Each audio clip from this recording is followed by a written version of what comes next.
Hi folks, I'm Aleks U and you are absolutely awesome. Today's topic is your brain will not shut up. Now we're gonna go in the next 10 minutes, the timer is on, you can see it too. We're gonna chat about that topic, and as always, the topics here in these 10-minute videos, mind triumph videos, are about the mind, and more particularly about the ego or the mind or the chatterbox, the monkey brain, whatever you want to label it. Now, I always start with a piece of fruit or something that smells real nice because it's a real quick shortcut to put you right in the present moment. Because, and damn, that smells so delicious. I'm gonna eat it after the video. As the brain processes the smell, it could be an unpleasant smell, but definitely better experience with a pleasant smell. It stops thinking. It has to process the smell. So it's cheat sheet. It's a cheat sheet. It's a cheap, I guess, simple way to get to the present moment. Of course, that's why people say stop and smell the roses. Now, into the topic. The brain, your mind, won't shut up.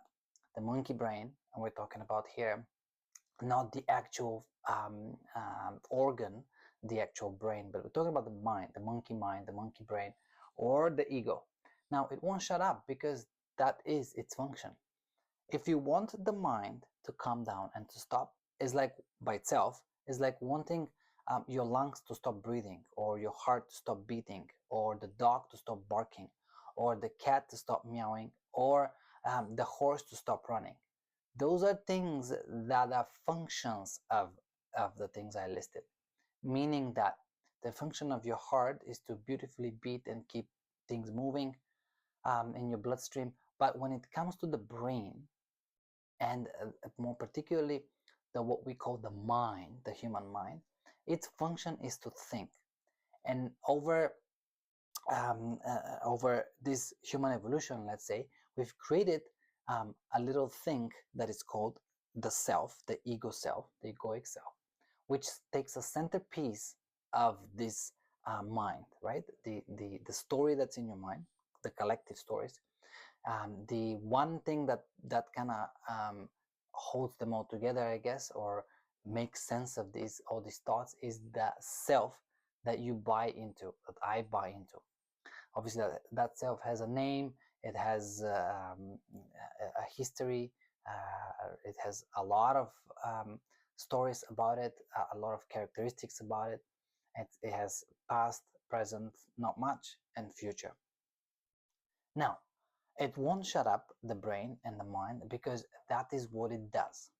And we have enabled it to do it by believing that that is what I am. Okay, what do I mean here? Now, as we grow as humans on the planet, right? You're born, you go through a period of growth, and over time of that growth, you come to some realization that you have a self, and it's almost like never question how it came that self to be, right? Like you're now 15, 18, 20, 25, 30, and so forth, and it seems like this story in your mind that you've been listening to has always been there. That's how it feels, right? And it feels like you have no control over it. You didn't create it. It's always been there. It's me. It's who I am, right? That's how I think. That's how I feel because of how I think. Those are my emotional baggages, my history, and this is how I operate. And it's really interesting because at almost nowhere in this development and this one life development, with very few checkpoints are set for you to check in and say, well, how did I get here? Why do I have these thoughts? Why do I have this story? Most importantly, why do I buy in this story? Why have I bought in this story?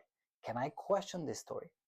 We don't typically do that unless you have parents that are enlightened, or people that are in your life that are enlightened. Then you can maybe get glimpses of that and kind of shown into that path.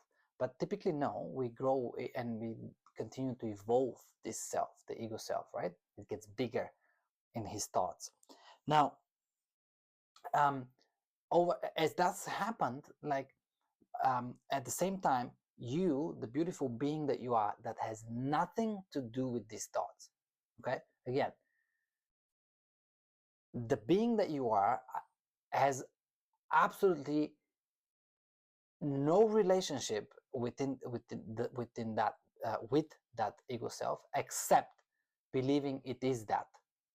So the ego depends entirely on you believing it, and it will not be unless it will be no more if you start believing in its existence, buying into, dreaming it, and giving it life that way. And so while it has grown in in power in your mind and its establishment, yourself, your true self, your being has diminished, because it cannot be the other way. You always have a choice, and well, it doesn't seem that way, but it's always this choice between the real being that you are and the fake self, ego self that you think you are. They are absolute choices, meaning that as you're going through there and it's in your mind and you're constantly in your mind, it's almost, it's so rare that we're out of mind and present that we don't even know what it feels like anymore.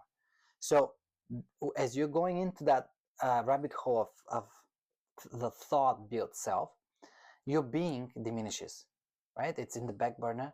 It is what is experiencing this fake self, but it's in the back burner.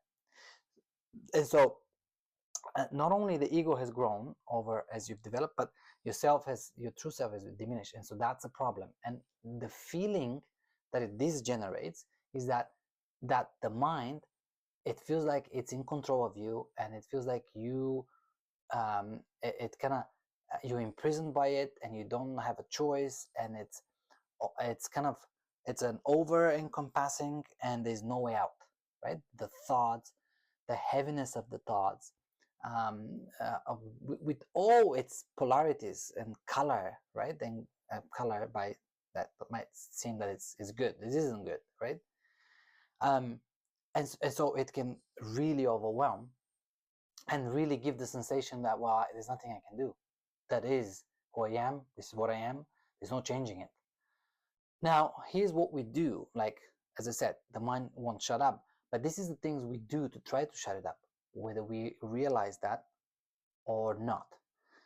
When we start from just as simple as food, right? The stronger the experience from food, hence junk food or rich food in sugar, fat, etc., the stronger the sensation is, and for a period of time, I get relief from the ego, from the thoughts, and I'm feeling present in a way. Obviously, all sorts of substances, from alcohol, tobacco, or any sort of substance you can imagine, all the way to, of course, hard drugs. And then we move to activities. We say sport, being active is a great thing, and it is, because the body is designed to move. There's no question about it. And when we do move, we feel good. Not always. If it's repetitive movement, the brain will come back and hit you with its own, with the story will continue. The mind won't shut up while you're running, because it's repeating. But if you're sprinting, or if you're rock climbing, or if you're lifting weights, so we sometimes try to do hard exercises, or the harder the better, so you can stop the mind. And of course, there's meditation, self-reflection, or reading and listening, that kind of material, going to activities with people like that, or teachers, etc., prayers. There's probably already in life there are some sort of tools, like neuroscience tools, to help kind of slow down the activity of the mind. So there's like a plethora of things that we try to do, right? Meditation, I think I mentioned yoga, etc. But many things. But the purpose of them all is to shut up the mind. But see, the reason that they're not very successful, or they're successful temporarily, is because we are not giving up one main condition, or a lie that we've bought into, and that is that you don't have control over the mind, or of the mind chatter. So somewhere we surrender this, the being that you are, buys in completely in this small, insignificant self that's complaining, suffering, attacking, always in guilt, in fear, in lack, in scarcity, and separation of everything else. So it cannot be other thing. If you live like you're separate separate than anybody, than everybody and everything else, then fear and all the things that I listed are inevitable. But here's that little door that if you open it completely, and that is the understanding, and it's a realization that, wait a minute, I have control over this mind, not over me. Yes, all the work that I said, meditation, listening to teachers, or reading, or self-time, self-reflection, or exercise, all the methods that you can take, they help. But at the end, the realization is always the same. It must come, and it's always the same. I've been dreaming, which means my control is I can wake up. And waking up means that it's no more. So through all the things I've tried to do, I try to heal this monkey brain and shut it up. But realizing that it doesn't exist, and it's in my control to decide to wake up of it or not, like I have control, that's the only way to truly put an end to it. When you realize it's not it that has control over me, but it's me who has control over my own thoughts and this monkey brain, then it's almost like a humongous rock. It's a realization. You don't have to invent it. It comes by wanting it to come, by wanting to realize that, hey, I'm not the mind, and I'm not the pain that it causes me, or the confusion, stress, worry, anxiety, etc. I'm dreaming, and that means I can wake up because I'm the dreamer. You cannot do it in the dream. If you kept going into the dream, into the mind, you will not wake up. But wanting to wake up and trying all the things we said, that gets you closer and closer. And the realization is always the same when you come up and say, thank God I've been dreaming, which means none of it that I've been listening in my head is true, because the being that you are is an indescribably beautiful being, inseparable from life that you are.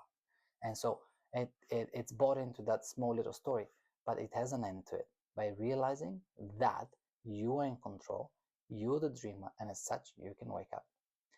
I'm Aleks U. The 10 minutes are up. A couple minutes ago, actually. It was lovely creating this video. I hope you enjoyed it. Until next time, and until then, less ego and a lot more joy.